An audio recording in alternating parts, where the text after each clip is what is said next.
नमस्कार, स्वागत है आपका योगिता ऑनलाइन क्लासेस में। मैं हूँ श्रवण कुमार सागर। आज के इस वीडियो में हम आपके लिए लेकर के आए पीएमएसएसबी एग्जाम 2024-25 क्लास 9th के लिए मॉडल क्वेश्चन पेपर। जैसा कि आप स्क्रीन पर देख पा रहे हैं, यह पीएमएसएसबी एग्जाम 2022 में क्लास 9th में पूछा गया क्वेश्चंस है। तो इसको देख कर के आप समझ सकते हैं कि इस बार किस टाइप के क्वेश्चंस आने वाले हैं एग्जाम में। तो आपको बता दें कि आपको गणित से 30 प्रश्न पूछे जाते हैं। और इसके अलावा विज्ञान से आपको 20 प्रश्न पूछे जाएँगे और सोशल साइंस से 25 प्रश्न और जीके जीएस से 25 प्रश्न। टोटल 100 प्रश्न पूछा जाता है पीएमएसएसबी एग्ज़ाम में। और साथ ही आपको बता दें कि क्वेश्चन जो है अंग्रेजी एवं हिंदी दोनों माध्यम में रहता है। और अगर आप क्लास 9th का एग्ज़ाम दे रहे हैं तो आपको क्लास 8 के सिलेबस से एग्ज़ाम में क्वेश्चंस पूछे जाते हैं। तो अगर आप इस एग्ज़ाम की तैयारी करना चाहते हैं, तो इसके लिए अगर आपको बुक लेना है, तो हिंदी और अंग्रेजी माध्यम दोनों में क्लास 9th का बुक मेरे पास अवेलेबल है। अगर आप लेना चाहते हैं, तो हमारे व्हाट्सएप नंबर पर कॉन्टैक्ट कर सकते हैं। नंबर है 91 10 11 36 71। तो इस नंबर पर आप कॉन्टैक्ट करके यह बुक परचेज़ कर सकते हैं। तो चलिए आज के क्लास को स्टार्ट करते हैं। आज देखेंगे हम लोग पीएमएसएसबी एग्जाम 2022 में पूछे गए गणित के 30 प्रश्नों का आंसर की, साथ ही कुछ क्वेश्चंस का सॉल्यूशन भी करेंगे। तो चलिए शुरू करते हैं। यहाँ पे देखिए पहला क्वेश्चन पूछा गया था,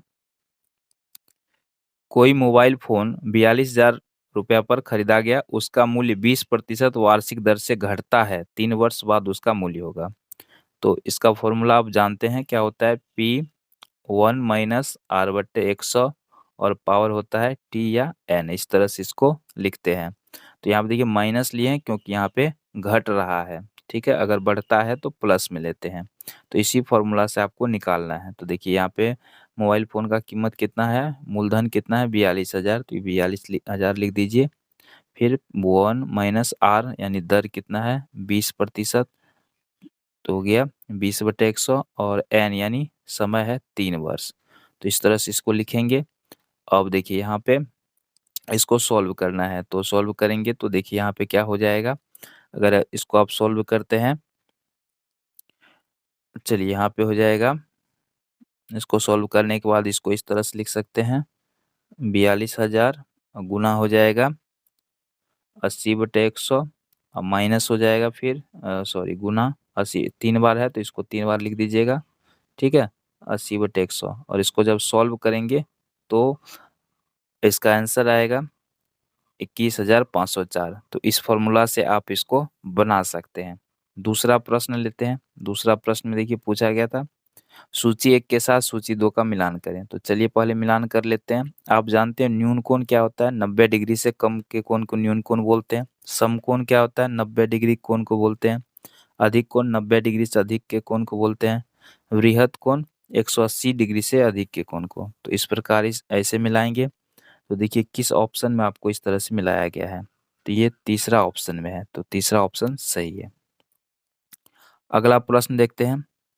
तीसरा प्रश्न है, देखिए इस तरह से इसका हमें मान ज्ञात करना है। तो ये क्या है? वर्गमूल का चिन्ह लगा हो तो वर्गमूल निकालिए। 64 का वर्गमूल क्या होता है? 8 होता है। 0.64 है तो यहाँ पे 0.8 हो जाएगा। प्लस फिर 6400 है तो इसका वर्गमूल कितना हो जाएगा? 80। तो इन सबको अगर ऐड करेंगे तो ये कितना हो जाएगा? 88.8। तो जो कि ऑप्शन नंबर कितना में है? पहला में। चलिए अगला क्वेश्चन देखते हैं। एक थैले में 5 नीली गेंद है और 3 सफ़ेद गेंद रखी गई है। बिना थैले में देखे थैले से गेंद निकाली जाती है। सफ़ेद गेंद निकालने की प्रायिकता। तो सफ़ेद गेंद कितना है? 3। टोटल गेंद कितना है? 5 3 8। तो 3/8 ये हमारा आंसर हो जाएगा ऑप्शन नंबर सी। आगे बढ़ते हैं। किसी ठोस द्वारा घेरे गए क्षेत्र का मान कहलाता है। तो इसको क्या बोलते हैं? वक्र पृष्ठ क्षेत्रफल बोलते हैं। दूसरा ऑप्शन सही है। तो इसका बीमा वाले किसी कमरे में रखे जा सकने वाले सबसे बड़े डंडे की लंबाई। तो इसका आयतन निकाल दीजिए तो ये हो जाएगा 3 का वर्ग प्लस हो जाएगा 4 का वर्ग अब प्लस हो गया फिर से 3 का वर्ग। इसको अगर हम सॉल्व करते हैं तो 9 + 16 प्लस हो जाएगा 9 और इन सभी को जोड़ दीजिए तो ये हो जाएगा √34। ठीक है, तो ये तीसरा ऑप्शन सही है। किसी असंभव घटना की प्रायिकता है, तो किसी भी असंभव घटना की प्रायिकता क्या होती है? शून्य होती है। ऑप्शन एक सही है। ठीक है, इस तरह से काफी आसान ही क्वेश्चन पूछा जाता है, तो अगर आप बेहतर तैयारी करेंगे तो कोई दिक्कत नहीं होने वाली है। 8वां प्रश्न देखते हैं। तो यहाँ पर देखिए, इस तरह से यहाँ प्रश्न है, और यहाँ पे देखिए इसका ये काफी लंबा सवाल हो जाएगा। वो अगर बनाते हैं तो इसका आंसर बता देते हैं। इसको आप सॉल्व कर सकते हैं आसानी से। इन सबको 3a से इसको गुना करना पड़ेगा, फिर -2c से सबको गुना करना पड़ेगा, है ना, तब जा करके सॉल्व हो पाएगा। तो यहाँ पे इसका सही आंसर हो जाएगा दूसरा वाला सही है। आप बना सकते हैं इसको। कोई धन R% वार्षिक चक्रवृद्धि दर से 5 वर्षों में दुगुना हो जाता है, कितने वर्षों में 8 गुना हो जाएगा? ठीक है, तो इसका सही उत्तर होगा ऑप्शन 4। निम्नलिखित में कौन सा बहुफलक के लिए सत्य है? तो आप इसका फॉर्मूला जानते हैं। फॉर्मूला क्या होता है? F+V माइनस होता है E बराबर 2 होता है। ठीक है, इसको आइलर का सूत्र बोलते हैं। और यहाँ पे F का मतलब फलक है, V का मतलब शीर्ष है, और E का मतलब किनारा है। तो यहाँ पर देख लीजिए, इसमें इस फॉर्मूला पर जो सही उतरेगा वही आंसर होगा। तो इसमें देखिए कौन सा हो जाएगा? F, दूसरा वाला ऑप्शन ट्राई करते हैं। भी कितना दिया है? 6 माइनस ई कितना दिया है? 12 बराबर 2। देखिए 8 6 14 में से 12 जाएगा, 2 बराबर 2, तो पूरा हो जाएगा। तो ये दूसरा वाला ऑप्शन सही है। फिर से यहाँ पे क्या निकालना है? घनमूल निकालना है। तो सबका घनमूल निकाल दीजिए। 343 का क्या हो जाएगा? 7। 512 का क्या हो जाएगा? 8। और 2197 का हो जाएगा 13। टोटल जोड़ दीजिए, कितना हो जाएगा? 28, यानी 28। ये तीसरा ऑप्शन सही है। एक समबाहु त्रिभुज का परिमाप 69 सेंटीमीटर है, उसकी भुजाओं की लंबाई हमें ज्ञात करनी है। तो समबाहु त्रिभुज का परिमाप क्या होता है? 3 गुना एक भुजा। तो ये दिया है 69। ठीक है, तो यहाँ पे हमें भुजा ज्ञात करना है, तो भुजा बराबर क्या हो जाएगा तब? 69/3।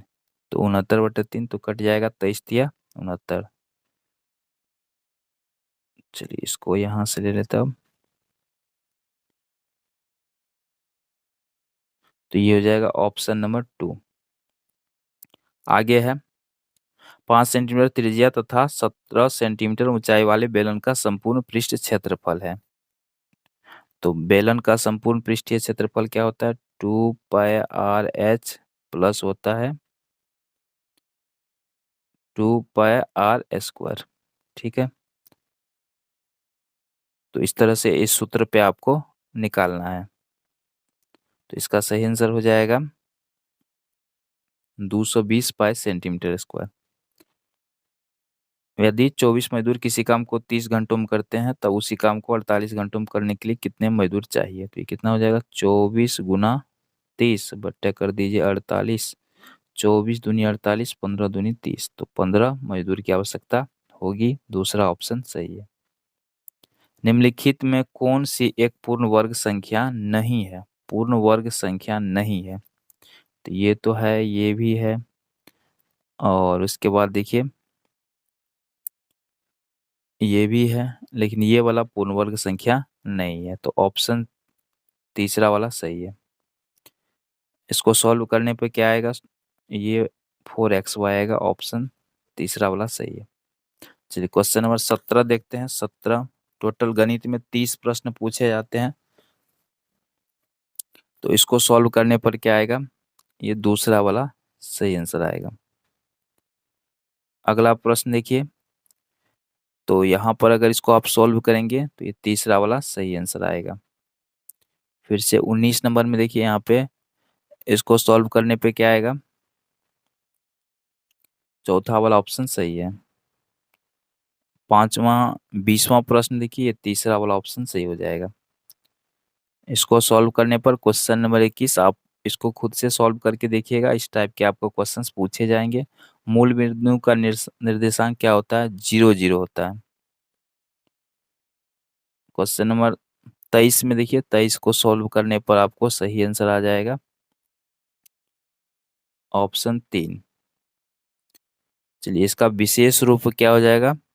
ये दूसरा वाला ऑप्शन सही है। 25 नंबर में देखिए, इसका सही आंसर हो जाएगा आपको ऑप्शन 4।